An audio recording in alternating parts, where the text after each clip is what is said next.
সংগঠিত হচ্ছে, কিন্তু বিচার ব্যবস্থা এখানে নীরব, এখানে পুলিশি ব্যবস্থাও নীরব।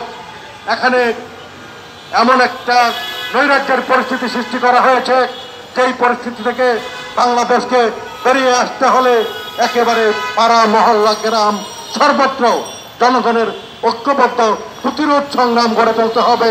ঐক্যবদ্ধ প্রতিরোধ সংগ্রাম গড়ে তোলা ছাড়া এই অব্যবস্থাপনা থেকে মানুষের মুক্তি কখনই সম্ভব নয়, কখনই সম্ভব নয়, কখনই সম্ভব নয়।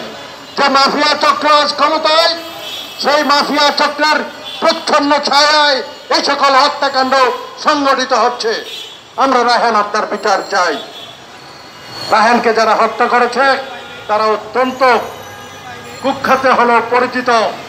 তাদেরকে ধরা কোনো কঠিন কাজ নয়, বিচারের আওতায় আনা কোনো কঠিন কাজ নয়, কিন্তু বিচারের আওতায় তাদেরকে এখনো আনার বন্দোবস্ত করছে না। আমরা বিস্মিত হচ্ছে, দেশে কি সরকার বলে কিছু নাই? তারা দেশ চালাচ্ছে নিশ্চয়ই তারা সরকার, তারা মাফিয়া হলেও সরকার। তাদের প্রতি আমার আহ্বান, বিচারগুলো করুন, বিচারগুলি করার ব্যবস্থা করুন। বিচার ব্যবস্থাকে আর ভঙ্গুর করে ফেলবেন না।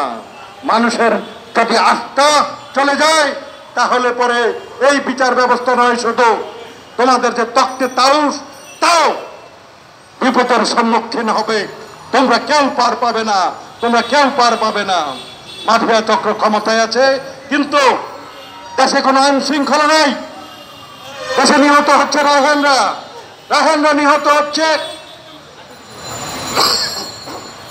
একটা মেডিকেল কলেজের উচ্চশিক্ষিত ছেলে, তাকে যখন হত্যা করা হয় তখন আমরা বিস্মিত হই।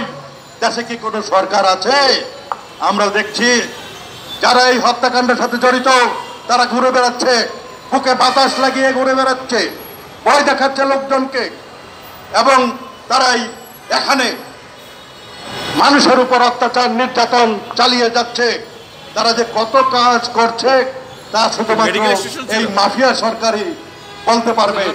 আমরা এই মাফিয়া ব্যবস্থাপনার পরিবর্তন চাই, মাফিয়াদের উচ্ছেদ চাই, এবং রায়হান হত্যার বিচার চাই, রায়হান হত্যার বিচার চাই।